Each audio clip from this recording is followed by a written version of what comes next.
Lama hamya bisikolog romoi lama slamoi redi orhan mantri Omorpur town rangkang amsayo lahar kasulakya Omorpur amsani otomalkum mothonaro oshalo Omorpur bukhaktini kurung tham thayo juda juda khlai lahar kasulakya tei abobai Omorpur bukhatte amsai kitingai thangphai lama malku thanglajo thangare thanga patemar sawo samyam sawimanka thanai bisa romoi Omorpur Judanambari lahar tei Omorpur telemura lahar Udaipur Omorpur thamune lahar belekno hamya abni bagai wayo bai lama samna nane khram selakya pyaba lama samna lagya lama samna dege ne bagai lama hamya ne bagai thang phayo malkum mothne belekna jingjal a jingjal ne tino pachago khram khana nakha oktama simane jorati hapon bukhati cross kono phaye lahar kasna robai korlam salai pya gon pyaba ol lahar kasma bai Omorpur bukhatte thang phai lama malkum sabai thang phai mothaga thanga nane bidi chini manglu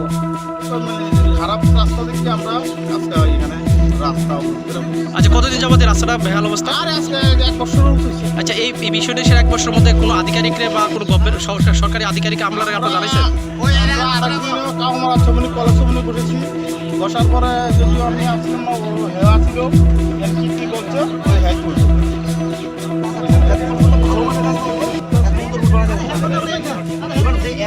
রাস্তার বেহাল দশার কারণে আমরা দুইবার দপ্তরেরও জানাইছি এবং NS company যারা root তৈরি করে তারারও জানাইছি, এসডিএমেরও জানাইছি। জানার পরে এসডিএম আমরা আশ্বাস দিছে, ডিএম স্যারও আমরা আশ্বাস দিছে। তারপরে আশ্বাস দেওয়ার পরে আজকে দেখলাম দীর্ঘদিন ধরে এই রাস্তা হয় না। তাই আমরা শ্রমিকরা অধিষ্ঠ হইয়া এই রাস্তার মধ্যে আজকে রাস্তা অবরোধ করলাম। এরা আমদান না, তারা অমরপুরের মধ্যে যারা মানুষ আছে, যারা যান শ্রমিক আছে, তারা বহুত কষ্ট হয়। আজকে আমাদের শ্রমিকরা 200-300 টাকা মানে কামাই করার পর দেখা যায় 500 টাকা খরচা হয়, কিন্তু বাড়িতে যাইলে কোনো কিছু নিতে পারে না।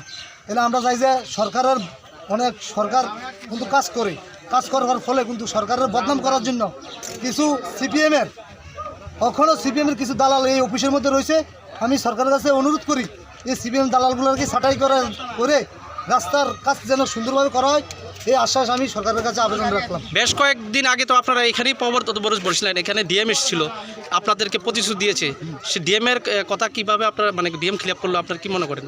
ডিএম আমাদেরকে দিয়েছে, ডিএম খিলাপ করেনি।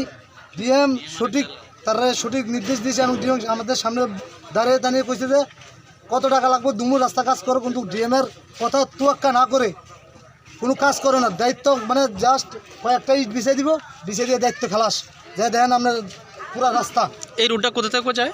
এর থেকে আমরা অমরপুর থেকে দৈরা সিলাইচর অব্দি ঘোরাঘাপা হয়ে একদম গন্ডাচরের দিকে যাওয়া যায়। এই রাস্তায় বেল দশার কারণে মেইন খারাপ 3-4 কিলোমিটার রাস্তা। আজকে সরকার থাকাকালীন কিন্তু সরকার চেষ্টা করতেছে, কিন্তু সরকারের যে দায়িত্বে যে দপ্তরটি আছে এই দপ্তরের মধ্যে অনেক মানে সিপিএমের কিছু ক্যাডার আছে, তারা এই কাজটি করতেছে সরকারের বদনাম করার জন্য। আমি চাই সরকার দৃষ্টিভঙ্গি করি, সরকারে এই অফিসটির মধ্যে যাচাই করে রাস্তাটা যেন সুন্দরভাবে হয়। তাহলে আমরা এই আন্দোলন আজকে যদি সরকার আয়, আমরা কোনো নেতা আয়, তাহলে আমরা তার কাছে দাবি রাখুন, রেখে আমরা এই অবরোধ উড়াম। আপনারা এই যে পথ অবরোধ বসলেন, আপনারা একটা অনির্দিষ্টকালের জন্য বসছেন? হ্যাঁ, অনির্দিষ্টকালের জন্য বসতে পারি। কোন জায়গায় বসছেন আপনারা? আমরা 3টা জায়গায় বসলাম।